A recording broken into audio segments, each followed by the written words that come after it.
welcome back to my channel. Sorry about the lighting. You know it's lunchtime. I'm in my car and I have to make this video for you guys today. So today's video is going to be my top 10 tips on how to successfully lose weight and get healthy on keto.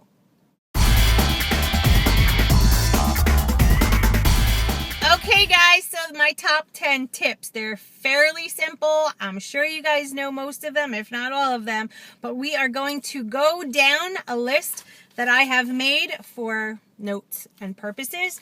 So I didn't leave anything out that I felt was really important. And let's just jump into it, guys. So the first thing I recommend to everybody, whether it be a client, a friend, you guys, anybody, is to track your food and macros. It's a no-brainer and it's a must if you want to be successful. When I say track food and macros, I'm talking about the whole shebang. Either get a journal, write the stuff down, join MyFitnessPal, do it there. But that also includes, I guess, maybe this is the first subtopic or sub number. You have to weigh out your food. You cannot eyeball things, because when we eyeball what we eat way more than we're supposed to, and it gets the macros not correct. And the whole point of getting yourself adapted into this lifestyle is to maintain within a certain macronutrient range. That will be your ticket into getting adapted. And when you don't measure your food and you're not tracking it and you're not following the right proper channels to get to the adaptation part of your journey, it won't happen. So log your food, track your food, write it all down. Keep a little, this is the truth. I have this little notebook.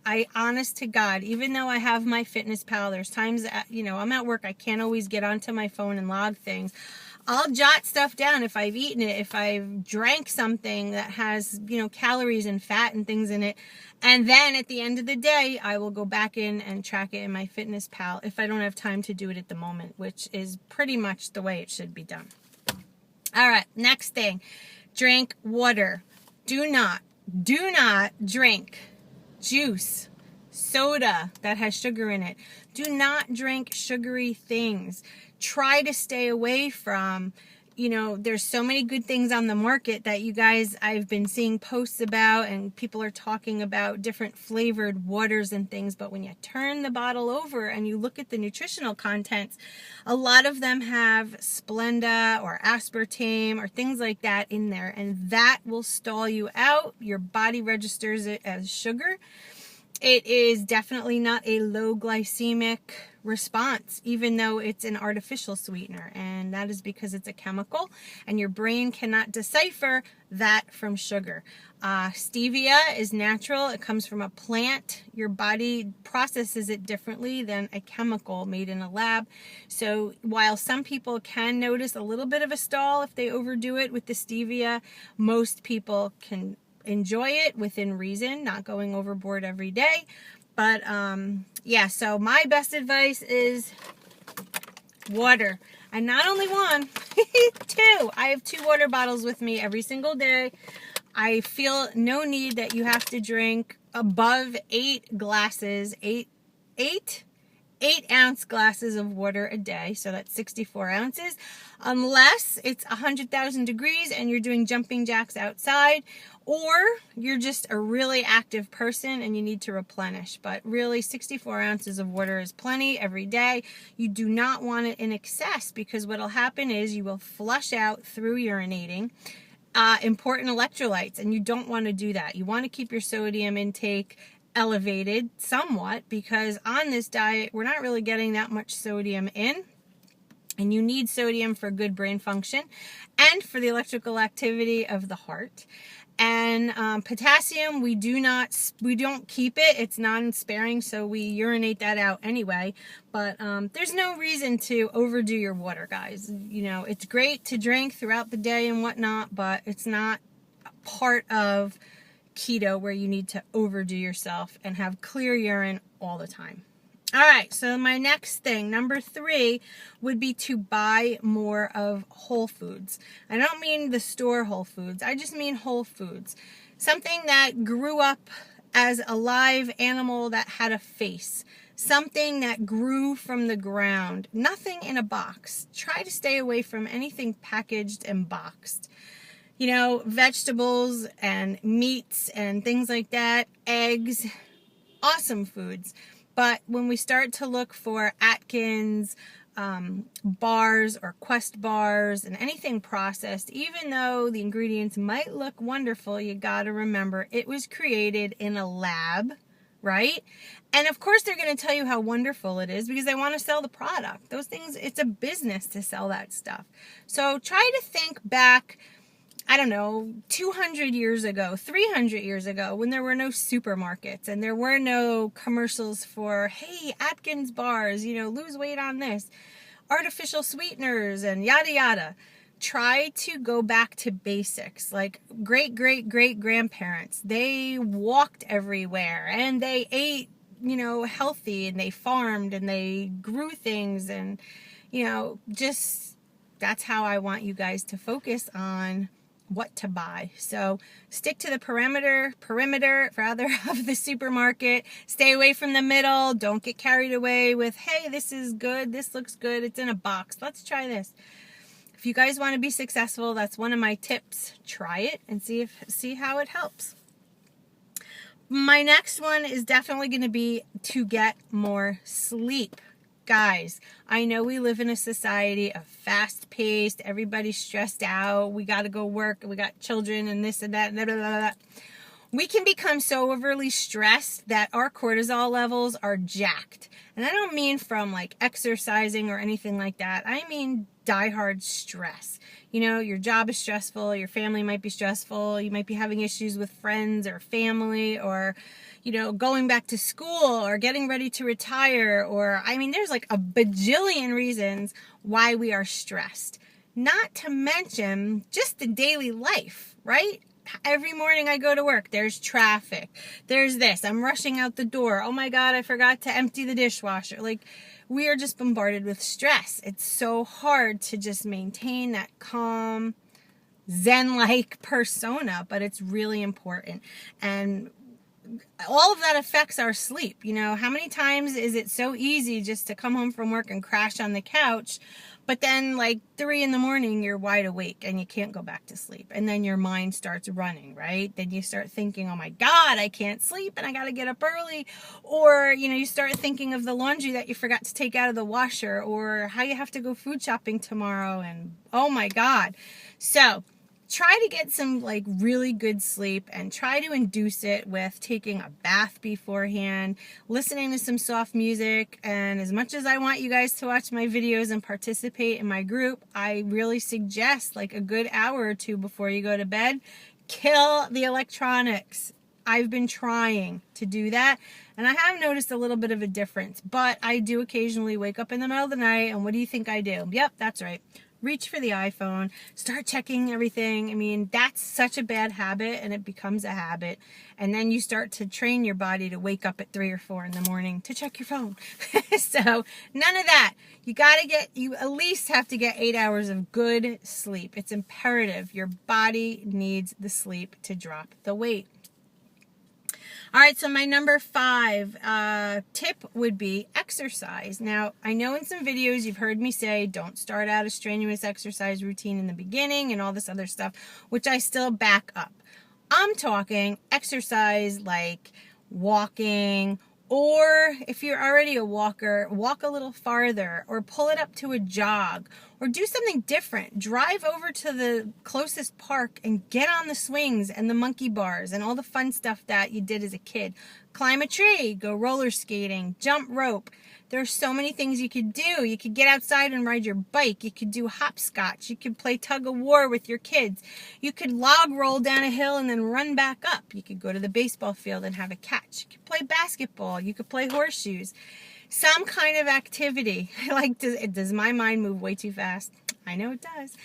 But it's so great. And listen to this. If you live in a climate where it's not, you can't get outside and do activities like that, if you have stairs in your house, walk up and down the stairs every day, add another flight in, and you'll see at the end of the month you're doing 30 flights. That's a lot.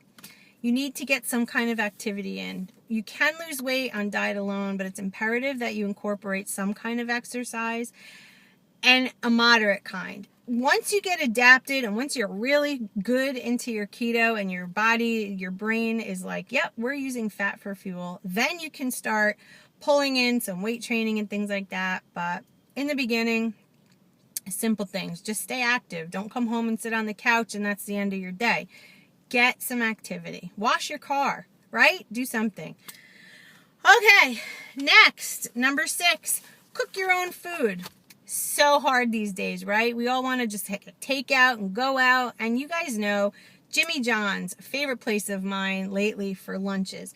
Wendy's, get the Baconator burger without the bun. It's so easy to go out and still stay keto, but I find clients of mine, when they cook themselves and they learn how to cook and they can use whole foods and cook them the right way, they lose weight faster. Absolutely. And I really think eating out is not a problem if you limit it, right? Go out once a week if that. Save it for the weekend. Save it for a special occasion. Don't use it every day. Don't eat the same foods every day, all right? That's my number 6 tip. Number 7, cut back on dairy. That is a big staller for a lot of people. So many of my clients always, it's like the same thing. They're in like their 5th week and they're at a stall. And then I look at their food diary and I see an increase in heavy cream, cheese. They're adding more cream cheese. They're making, the cauliflower cheesy pizzas and cheese pizza with pepperoni. And dairy can be a major staller, guys. So I want you to cut back 4 ounces of cheese. Cannot go above it. Your best bet, if you're a cheese lover, seriously, 2 ounces or less a day, you'll definitely notice your stall moving. And the heavy cream, try to limit yourself to like 2 or 3 tablespoons a day. Don't be making mousse and having coffee with cream and having a creamy sauce with dinner and all this cream in a day. It's a lot, guys. It's a lot. While we have to have high fat, we have to limit the dairy that we use for fat. All right, so my next tip would be, let's see, I have 3 listed here, and I think they're all about equal, but let's go with this one. So number 8 would be to meditate. I do it often, and I recommend it to all of you guys. You got to find some time, at least 10 minutes a day. You guys can find that time. If you're watching this video, you've already been, what am I, at 12 minutes already? So you could have meditated. Sit somewhere quiet and cool. Put on some soft music. You can find a ton of meditation, just background music online here, so you don't have to invest in a CD. Light a candle, just get with your thoughts. Just get with your thoughts and focus on what you're trying to accomplish, what your goals are. Try to envision yourself in a thinner, more healthy body. Envision yourself getting on the floor playing with your kids and your grandkids, something that you can't do. If you can't, run up and down a flight of stairs, try to imagine yourself doing that, because it's amazing how powerful our thoughts are. And when we think of something that we can do, or we have the focus to get there, you'd be amazed because you'll get there. So I feel like meditation is a big part of this whole big keto journey, and it's highly recommended by me. Okay, the next one, number 9. Now, I don't know how old all of my subscribers are, but I'm going to say it, and I don't recommend it, if you're a minor, but sex, guys. Yep, that's right. We all know that when we are in an intimate situation with someone, hopefully it's someone you love, a spouse, a girlfriend, a boyfriend, whatever, we have endorphins that are circulated within our bodies. The power of touch, the power of feeling loved, and that intimate connection you have with someone is amazing for weight loss. You would be surprised, but it is, because those endorphins and everything that are floating around your body during and after are just like, if you could put them in a bottle, you would be a gazillionaire, because it's better than sugar. And it is scientifically proven that someone with a really good, healthy sex life does stay lower in weight than someone who does not. And I also know for a fact that when I was heavier, I really wasn't, it's not that I wasn't a fan of being intimate with my husband, but I was very self-conscious, and it was like, always had to have the lights out and all this other stuff. But it's a whole new ballgame now, because now I'm not self-conscious, and I'm feeling better about myself, and yeah, it just makes a big difference. So, you know, let's move on now. I'm getting embarrassed. All right, so last, number 10. This is what I will recommend to everybody from now on. Join my Facebook group. It's free, guys. You don't have to pay for anything. You go onto Facebook, you put in the search bar, Keeping It Keto with Feliciannurse.